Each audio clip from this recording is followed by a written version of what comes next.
You want to be Amy? I'll be something.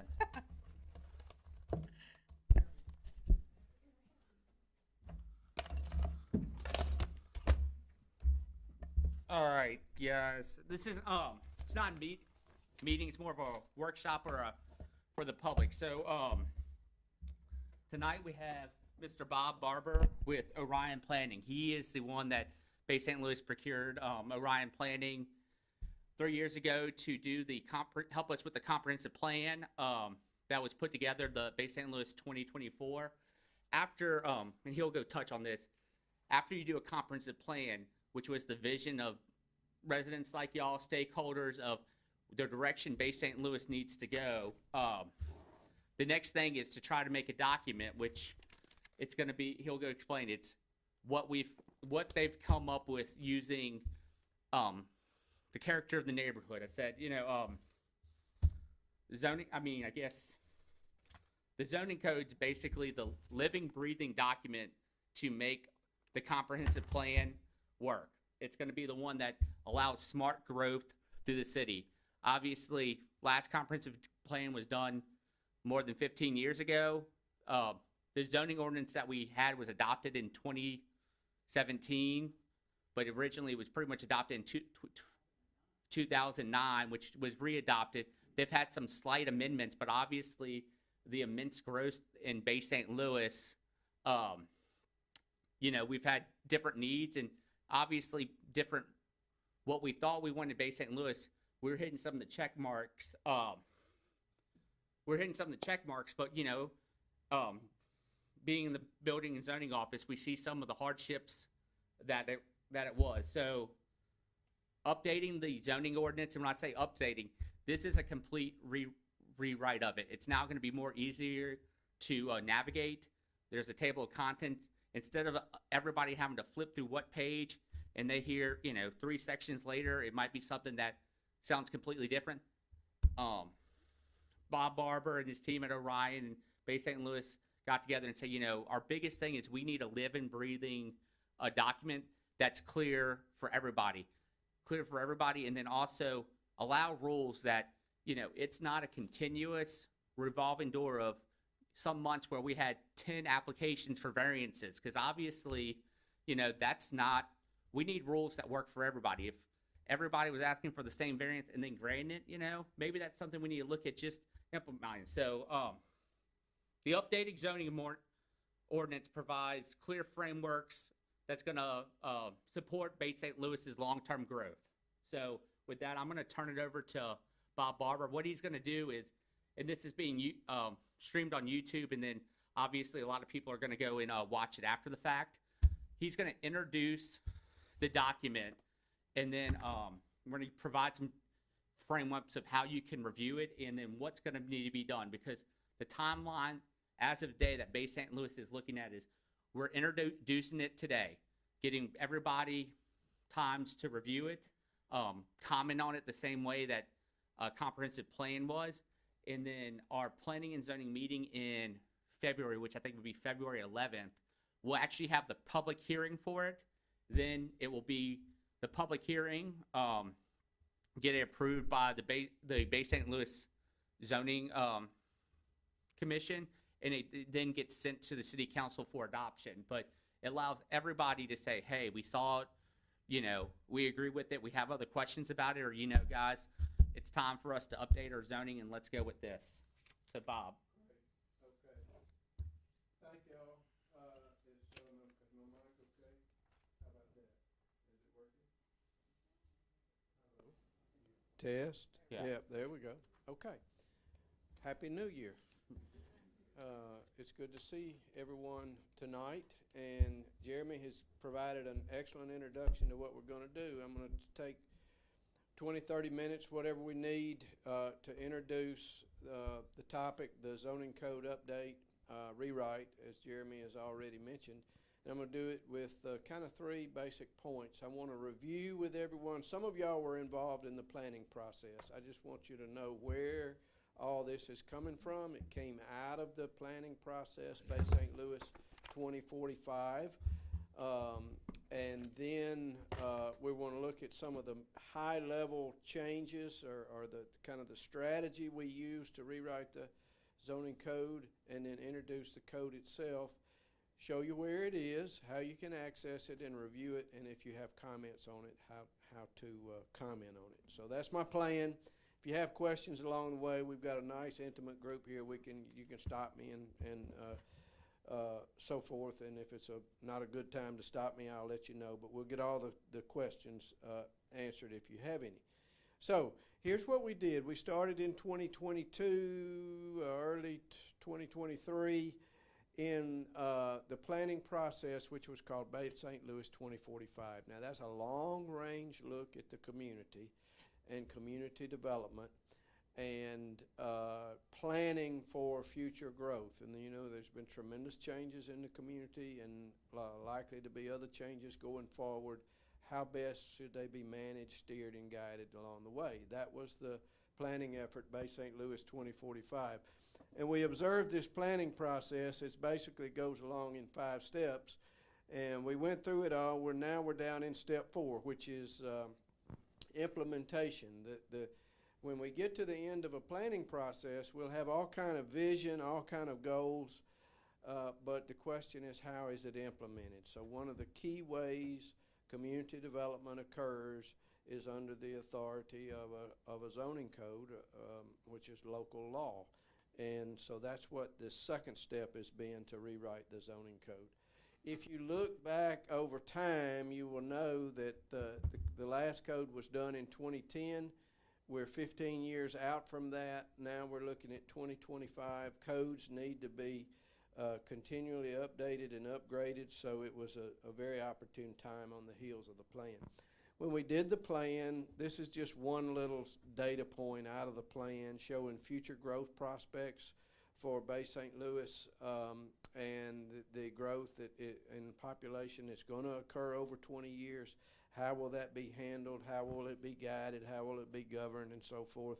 All of that the plan speaks to. This is just a reminder that we had a ton of public input in this plan. So this first kickoff meeting was one of the largest public kickoff meetings we've ever had, but we had good inputs. It was driven by community survey, hands-on focus groups, various interactions with the community that we guided and shaped. And we ultimately came up with, or we didn't come up with it, the community came up with it, these very important values or high-level goals that Bay St. Louis was interested in seeing implemented going forward. And you can read them there: preserving downtown, protecting the environment, improving the suburban commercial areas such as the corridor, how they look and function and feel, balancing community change, the tourism, balancing the tourist component with the hometown living environment that's so treasured in the city, on down through all the rest of the items here. Thank you for that. And then you'll see the last one there, strengthening the development standards for Bay St. Louis, which is what the zoning code rewrite's all about. And again, this is the planning part of it. It's the vision, as Jeremy said. It's setting the long-range goal and vision of the community. And we do that in a couple of ways. We do it in a high-level, kind of a 30,000-foot view, and you'll see the various future kinds of places in and around the community that were designated based on all the inputs that we had: natural areas, the riverfront, the beachfront area, the Old Town area, some suburban areas there. All that's in the plan, but it's more than just high level. It's also drills down into some very kinds of specific planning ideas, what we call focus areas, and we did a number of focus areas. That one, that's some infill development in the Old Town area. We also showed how development would ideally be clustered if the riverfront areas, when they develop, and then how to redo some of the aging shopping centers that will need if they don't need attention now, they're certainly gonna need attention going forward. How could they be redeveloped and made more of an asset to the community and perform better economically? Downtown, of course, we looked at. All of these things are just reminders to say that we went through an extensive planning process to get to the end of, to get a plan that expresses the vision of the community.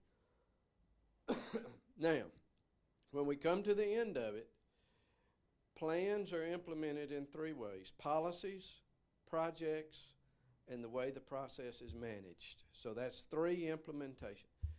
The zoning component of it is a policy or a law of a local law established by the city. And it has to be based on the contents of the plan. Apologize for the cough. So the plan contains projects, which is not what we're here to talk about. It also contains certain kinds of management things, which we're not here to talk about, and it contains recommendations for policy. And that's what we are here to talk about, which is the zoning code. I've had a little cold about a week ago, so I'm not contagious, but I'm still dealing with a little of this cough going on. So, when we get to the zoning code, the city engaged us to rewrite that 2010 code that needed updating in a serious kind of way. Updating is not strong, needed rewriting in a serious kind of way. This is just to familiarize yourself with what we've done, how we came up with the strategy of the rewrite. And I'll spend a few minutes on this, and then we'll move into the actual code. It's just very important to know the background and the steps, and it takes time. It's a process, and the methodology that went into it. These are just some very high-level best practices that we use to rewrite a code. We deal with formatting, the way it's formatted, the regulatory content itself, and then how it's the administrative process of a code is sort of the way we're looking at it. Now, when we assess the current code, we take it and evaluate it and assess it against the plan.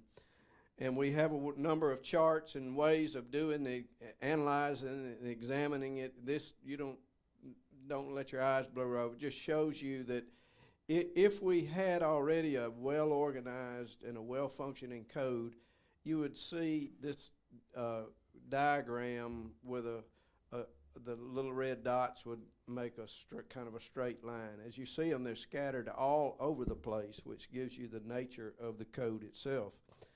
When we examine it a little more, we go from table number 2, which is the existing organization of the code, all that scatteredness, and then we propose a different kind of table of contents in table number 4, which is greatly simplified and falls into a much more logical order.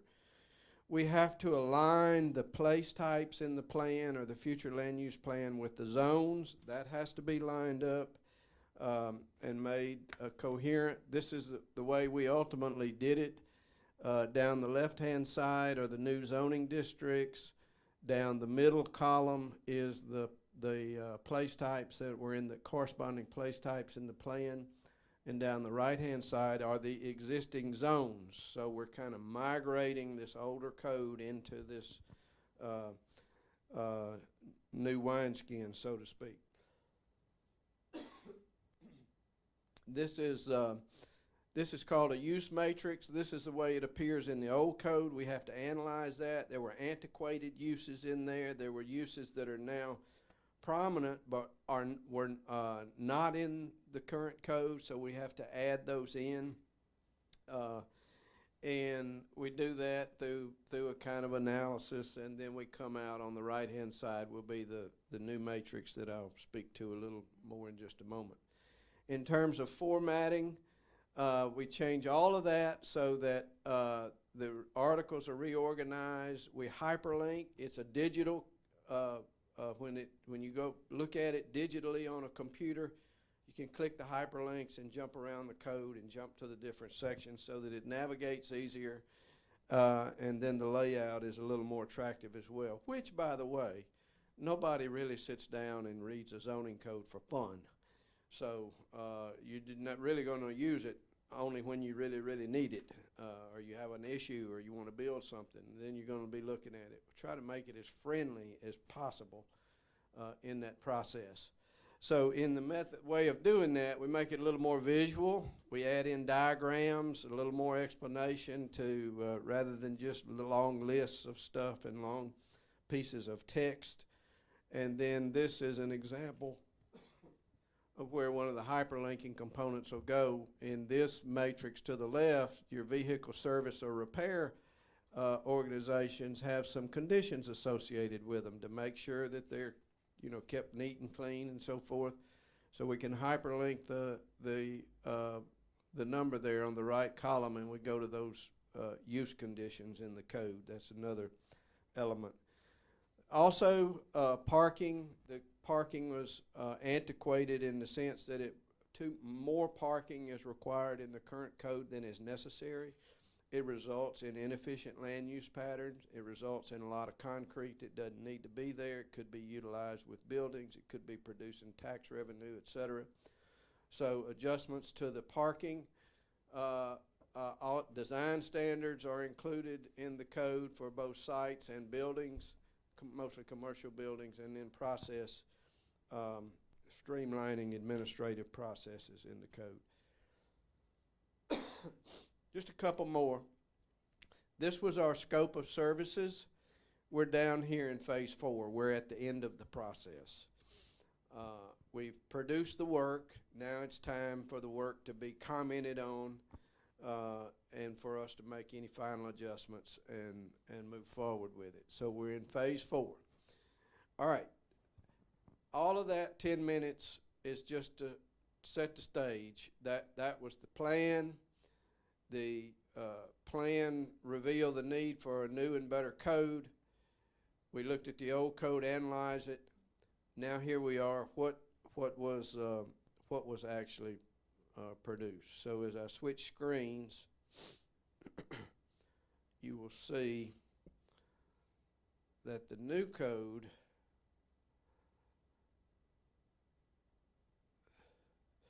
all right, this is Bay St. Louis 2045, the zoning code. It's the Planning and Zoning Commission review and public comment draft. It will be made available for your review and comment. Let me get this in a full screen mode.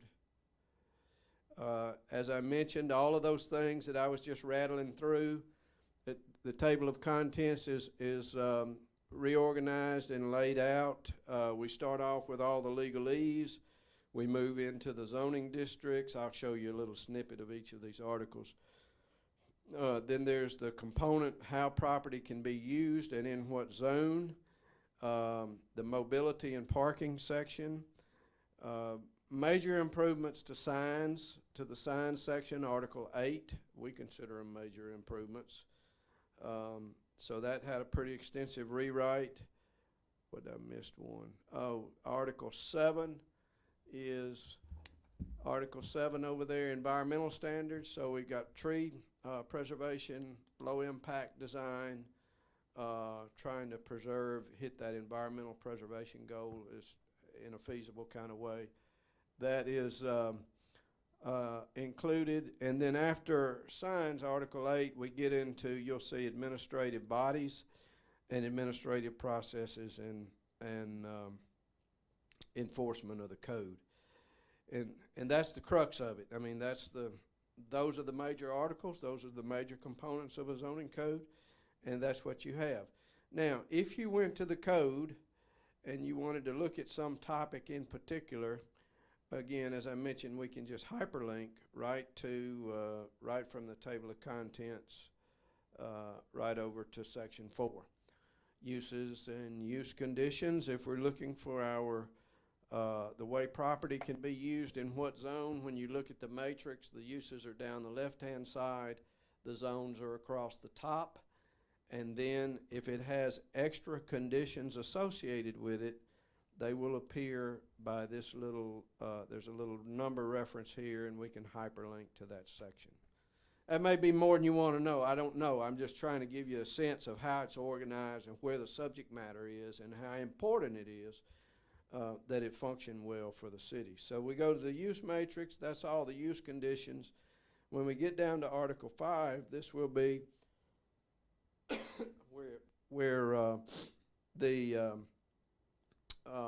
design standards enter in. So we will ensure that we get landscape parking lots when they're built, that we get good quality facades on commercial buildings. That's a part of it.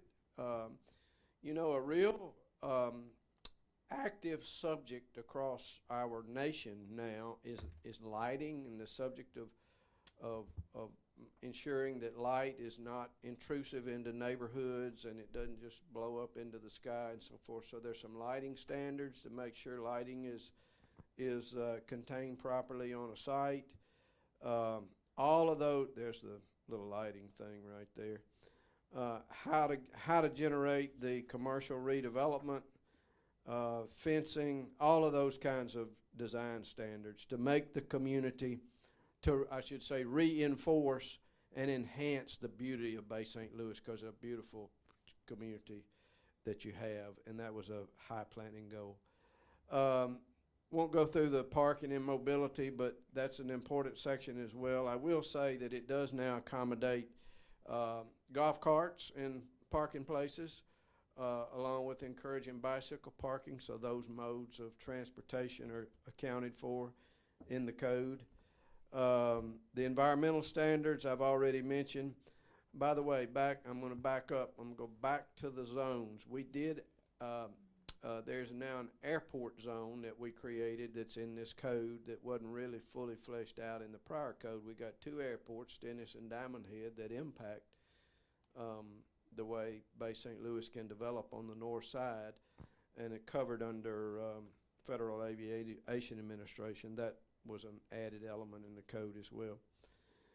The signs I mentioned, I'll just scroll through. You can see there's examples of what a type of a sign looks like, what it is, where, in what zones they should be located, how big they can be, all of that. So signs have a dramatic impact on a community. It's very important that you have an orderly sign framework for people to operate in, so that the community just doesn't explode with clutter.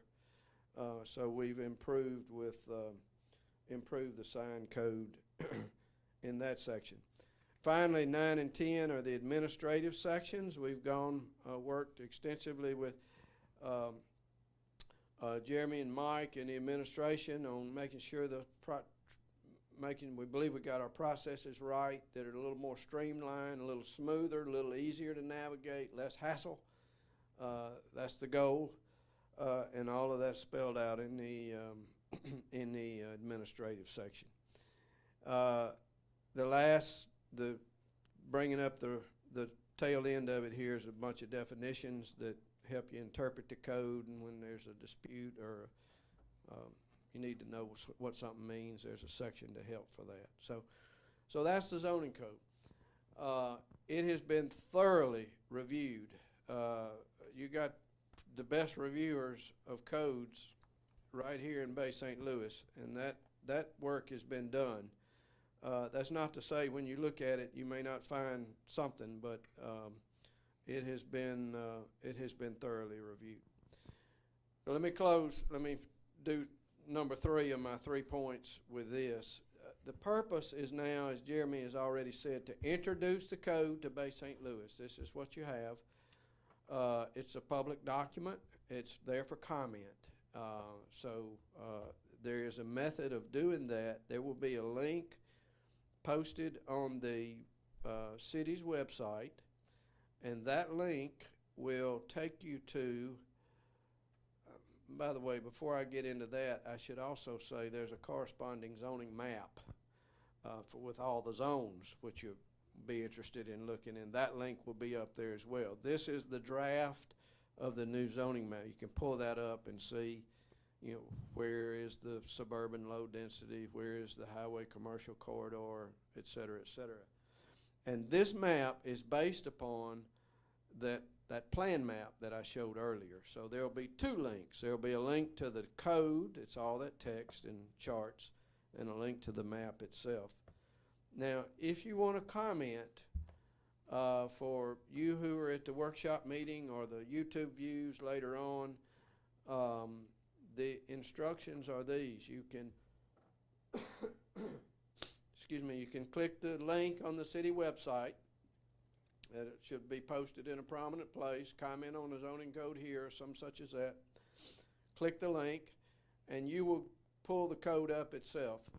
It'll take you to that very screen. It'll take you to the code. You can download it, you can print it off, or you can just comment directly in here electronically, and you do that by clicking that little dot, the first of the three in the top right hand corner.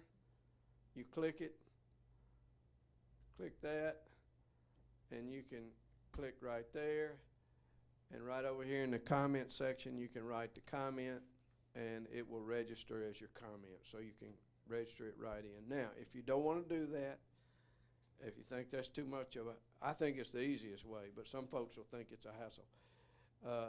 You can just write the comment in an email, send it directly to me or to Jeremy, or you can write it with pen and paper. And drop it off to us. Yep, and drop it off, and we'll get it that way. So we'll take the comments any way we get them. And we promise you every comment will be looked at and factored into, not necessarily every comment will be, well, we'll look at the comments and resolve them one way or another. So you don't feel like if you have a comment that it's not being seen or heard. All right, so you've been kind to pay attention to me that long about talking about a zoning code. Any thoughts, questions, comments? Can I just add one thing? And I guess it has to do with the map. That's going to be, and it has to do with conversations we've had from my office looking at plan development. And I'll tell you, one of the bigger ones had to do with from the comprehensive plan of, I was 39 years old, but lived in Hancock County my whole life. And some of the conversations from the comprehensive plan of, I'll just go tell you, I'll use the neighborhood commercial district. On our current map, we have a robust one on Ullman Avenue, which used to be Highway 90. Well, since Katrina, it has just become all residential, like it has. So obviously that's not something that, that's a residential zone now in the case. But the 500 block of Main Street, which is right here, the one we're on now, you see it more going up, but it's always been neighborhood commercial. But honestly, we've been seeing more interest in neighborhood commercial than everything. It's not on Highway 90, it's high ground, stuff like that. But one spot that, through the comprehensive plan, I think it had to do with somebody who's lived in the neighborhood whole life, was they have a little bit, but the commerce that used to happen on the corner of Washington and Old Spanish Trail neighborhood, where they used to have dentist office. I didn't even know they had as many businesses that they had back there. That's one of the things that comprehensive plan addressed, but we're also, doing the plan so a commercial aspect of that main thoroughfare where it's vacant land of, where would be a great spot that, housing may be above, but, insurance agents, just neighborhood businesses, that's a fine. So those are the kind of changes you'll see on the zoning map. Some of the stuff that is going to make it easier for me, but realtors is, right now we have stuff that calls R1, R1A, R2, R3. Well, it's kind of a hard term to realize, because R1 is, on this neighborhood, that neighborhood, and stuff like that. Well, if you live in Shoreline Park on the river, we now just call it riverfront. It tells you, because that neighborhood is the riverfront. It was R1A, but now we just refer to it now as riverfront. When you're talking about more of the neighborhood ones, it's, I can't remember all the terms, but it's suburbia low, suburbia medium, whatever. over by Bay High School, those are large lots. You know, it's suburbia low. They're, you know, it's low density. You have a suburbia neighborhood, old Ballantyne Street and stuff. Those lots are just notoriously a little bit smaller, so that's how they're referred to. They're not R1A, R2 anymore. So that's one of the important things. Whenever you see the charter uses, make sure you go see what kind of neighborhoods. And we kind of made the charter use by color. Yellow is residential. I forgot what the commercial one is, but you can, Red. you can just go kind of see a little bit different. Like the map in the zoning ordinance, just because of how it used to be, a lot of times how it used to be, I feel like Bay St. Louis, I was not here during the time, but when the zoning ordinance originally got post Katrina, 5 years, development really hasn't happened yet. So they just started putting zones on map, say, hey, we're going to develop like Bay St. Louis, and you know, it's developed, but you know, sometimes the rules didn't meet the neighborhood.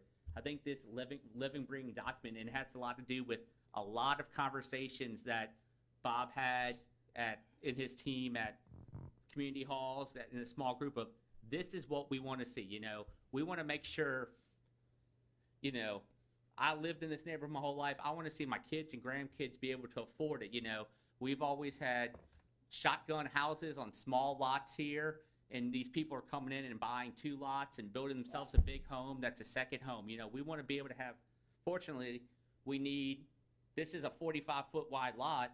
I want to have my kids take this over and build themselves a small house to stay in the neighborhood. You know, obviously trying to think about that middle class. Obviously we have some high-end houses that are coming in town that, you know, our economy, job market doesn't support. It was always kept in mind here of that person that has the job at Stennis, at Camorra, the casino, will they be able to afford or have a place to rent or live in Bay St. Louis? Those are the kind of things that were taken into account of this zoning ordinance. We know what our demographic is when it comes to income-wise and stuff like that. This plan was made for the masses, not, you know, just to go say, hey, we want to have, you know, a huge second home market with $1 million homes. You know, it was thought of about the people who actually live here, not maybe the economy that has shifted over here from the North Shore and stuff like that. So when y'all look at it, I know some are going to read it from front to back, some are just going to be more of your neighborhood, but you know, what y'all think is going to be very important to us. But some of the stuff that, and I think I told Mr. Cliff Raveley before, you know, one of the things that I came here for, and from other city, this is one of the few places that have that long of a planning and zoning meeting of asking for variances. One of the things, and it's one sentence that's in like section 10, and it says variance. Variances are for hardships, not because, you know, I want this big house on this 70-foot lot. Well, that's not a hardship. That's that you have a 70-foot lot and you want to put yourself a 4,000 square foot house. A variance is there's a tree in the way, or there's a ditch over here, so I need to shift it over. Instead of being, you know, 8 foot from the side yard, I need to be 4 to get away from that tree. That's reasonable. But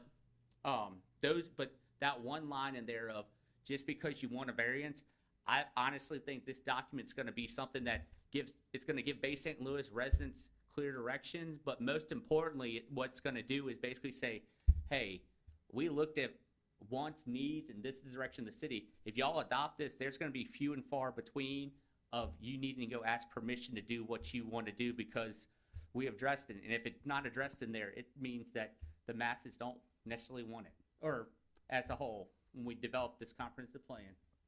Yep. Very good. Bob, can you talk about the comprehensive plan about housing?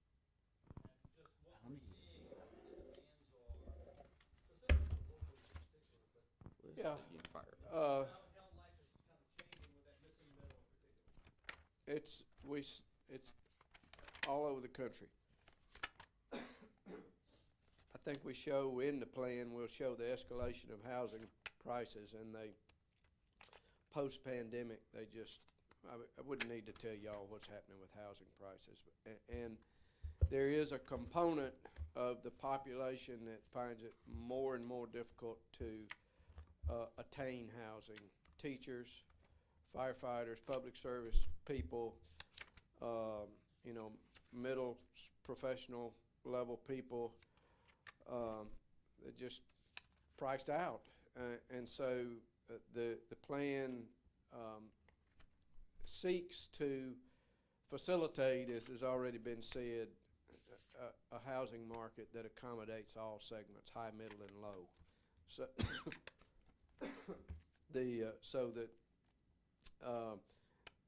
the rules are set up to not to inhibit the production of middle scale housing.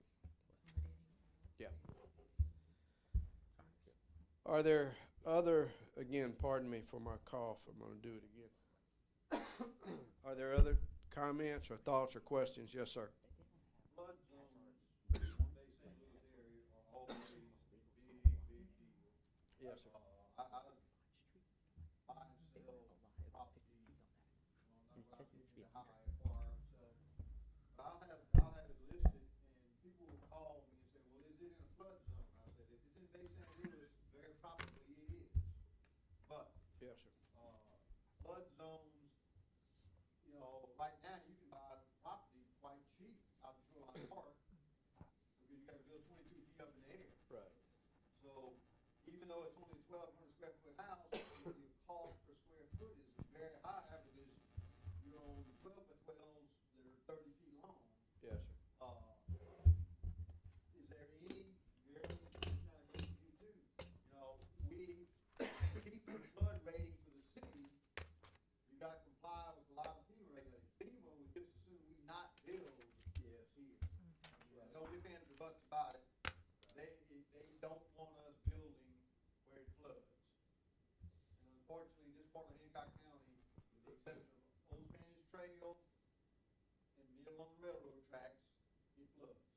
So, is there any plan to mitigate some of the FEMA requirements? So some of the stuff we did in this zoning, and it has to do, I'm gonna just use Highway 603 Highway 603? as, Highway 603 and Highway 90 are both highway corridors currently. One of the issues is, the businesses that you'll see on Highway 90 are completely different businesses than you'll see on Highway 603. And it has nothing to do with traffic count, it has everything to do with flood elevation. So everything that you see on Highway 603 right now was built before 2010 when those flood maps were adopted. If wiped away, you wouldn't see half the businesses that are there because they're built below base flood elevation. They're you know, when it floods, they are in dire, they could be underwater. Some of those businesses, and I just happen to know, they're paid off. They don't carry flood insurance, so they're not trying to.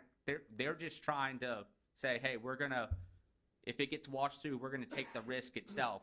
But with that being said, one of the things that we did was north of Bayou LaCroix to just south of the interstate, we have 2 concrete plants. Those currently, if they wanted to come back and they shut down, they wouldn't be allowed. Well, that's a good spot for them. Plus, they don't need buildings and stuff like that. So that's one of the things. And then also, if you look at our zoning map, some of the stuff that was, there's some stuff that was marked so it would be housing or not housing on Highway 603. We went parcel to parcel along Highway 603 north of Kill Cutoff Road, just for lack of a better term, and go and say, you know, there's some houses back there, but, you know, if it makes sense, why don't we go have it so if you could build a house there, the kind of house that's going to be there is going to be possibly a rental house, but allow people to build a duplex back there. So, you know, you go build a house 15 feet up in the air, relatively cheap land. So that's probably where a duplex or multifamily, a fourplex could go if you can engineer it. Because, be honest with you, gas station can't go there. Anything that has to be built on customer base is not going to go there. Like, those are some of the considerations for it. The other thing that we did for the flood is when you're building on the water, it never addressed, it said you need to have a 10-foot rear yard setback. Well, half the piece of property might be in the canal. So we had to denote that, hey, that's from the top of the bank. Those are just some of the considerations, to make the rules clear. Because there are discussions that are having to have every single day in our office of, this was the intent. Well, it doesn't say that. Well, now it's going to. Yeah, and to participate in the FEMA flood insurance program, you have to adopt what MEMA puts out, Mississippi Emergency Management, in terms of floodplain ordinance. And they have to put out what the federal government tells them to put out. So there's not much we can do about the floodplain, other than reflected on the map. It's at a higher level, those issues. The great thing is, if you build a house up that high, flood insurance is capped at $250,000. You automatically underwater. Yeah. But the other thing we did for drainage wise though, currently in our zoning, it has to do with lot coverage of 45%, but we exempted swimming pools out of it and pretty much swimming pools and some other stuff. Right now, how it read, that's counted in part of the lot coverage, which will give you more permeable surface. The other thing is they don't have our current one, you can build a swimming pool on the property line. Now we added something that, it gives you a little bit of a setback because you don't want a pool decking and stuff like that on there. So a lot of drainage actually was considered in this part. Drainage Yeah. to the adjacent property, because the last guy that builds is always gonna be the highest. Right. Yep. That's right.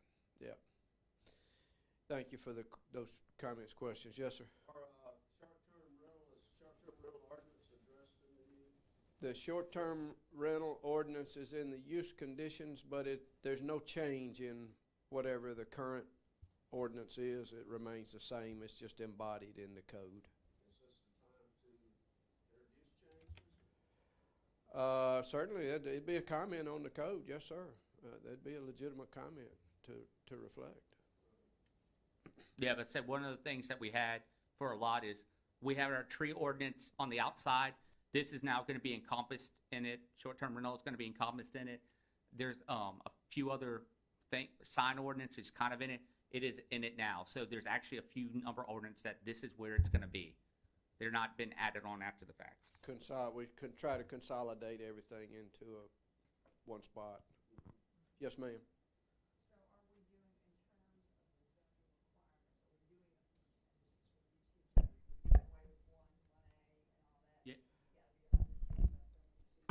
No. You still have zones. They're just titled something different. But no, they have minimum lot sizes and everything else in there.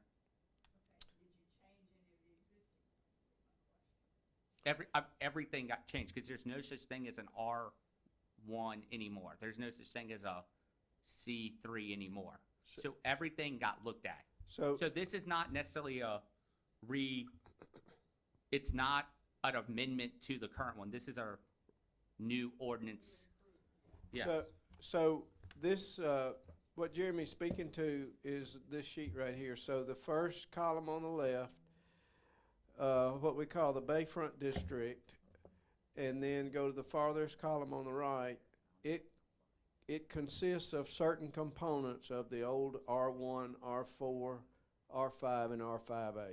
So there's certain aspects of that are all now in the Bayfront District. And come on down the line, the suburban neighborhood low is essentially R1 and R1A. So there's still the dimensional rules, like the lot sizes and the setbacks and so forth, are very, very similar to what exists now. The name of the district may have changed. However, they are better matched to the ground. For instance, in Old Town, there's a lot of smaller lots, and they have this big, huge minimum lot size, and so we match what's on the ground a little tighter to what the code says, if that makes sense. That's kind of how we did it. But when you look at the code, you'll see it's all there, and lot size changes are, I would call them minor in nature. And one reason to do that is variance requested. Yes, good point. That will be coming. Mm-hmm. So Yes. there's language in there that says you cannot split a lot and create two non-conforming lots. Right. That's right. Can't like create your own problem. And there's language that if you do create your own problem, that's your problem. Don't come ask for a variance. Right. Any other questions or thoughts? Well, y'all have been very attentive. We spent about an hour talking about it. Yes, sir. Can you just one more reiterate where they can find the code, Yes. how they can provide comment, basically over the next 45 days? So the code will be linked on the city's website in a prominent place. And you can click on there and download it, print it out, look at it on your computer, however.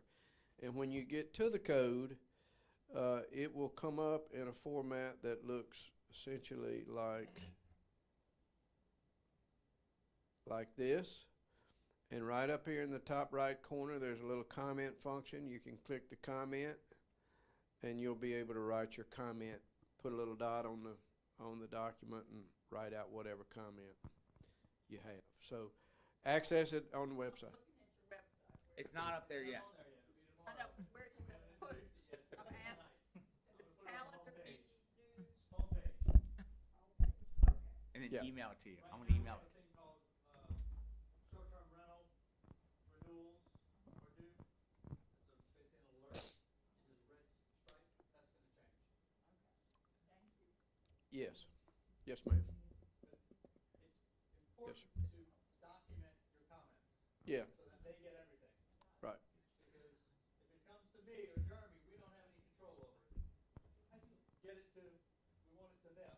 That way they can, what do they Yeah. call it?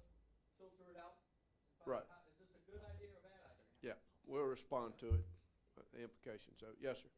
I actually have a question on the new one versus the old one. So if we're reading something with question example on the different zones, will it be there where we can see the old versions, we can reference it? It'll be a clean version. I have an old version that where we track the changes, but it's not up to date. It doesn't reflect this current version. But if you really needed that resource, I could make I think the arrangements. current one's on our map, on our GIS one. That'd just probably be the easiest way to do it. Because whenever we tried to do it so both of them were on there when we were reviewing it, and it's nearly impossible to read when you try to put two overlapping. It gets so complex, and it's just really hard to On our deal. homepage, we have a maps button, and it'll bring you to a GIS map. You can click zone. You can see exactly what the zones are, you can see where the wards are, you can look at the flood zones. Turn the layer on, turn it off. Yeah. And see what, you can hone down to a parcel. All right, great questions. Any other comments, final? We look forward to any comments you may have. Yes, sir. After review process and comments for the next 45 days, what happens?